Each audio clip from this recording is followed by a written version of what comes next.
ఈరోజు సగటు మనిషికి ఉన్న లోటు శాంతి, సమాధాన, సంతోషమే కదా. పరిశుద్ధ గ్రంథంలో మనం చూస్తున్నాం. యెషయా గ్రంథము 26వ అధ్యాయము 3వ వచనము.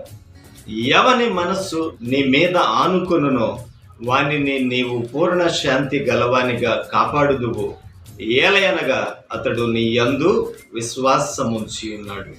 అతడు నీ యందు విశ్వాసముంచి, అతడు నిన్ను నమ్మి నీపై ఆనుకున్నాడు గనుక, నీపై ఆధారపడ్డాడు కనుక నీవు అతనికి పూర్ణ శాంతి గలవానిగా చేసి అతనిని కాపాడుదువు అని ఇక్కడ పరిశుద్ధ గ్రంథంలో మనం చూస్తున్నాం.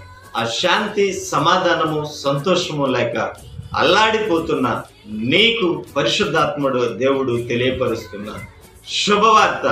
నీవు దేవునిపై ఆధారపడితే, దేవుని మీద ఆనుకుంటే, ఆయననే ఆశ్రయ దుర్గముగా నీవు చేసుకున్నట్లయితే నా దేవుడు నీకు శాంతి, సమాధానములు కలుగ చేయబోతున్నాడు. దేవుని యందు విశ్వాసం ఉంచి ఆయనపై ఆధారపడి ఆయన అనుగ్రహించు శాంతి, సమాధాన, సంతోషములు పొందుకొని నీవు నీ కుటుంబము ఎందుకు వర్ధిల్లకూడదు?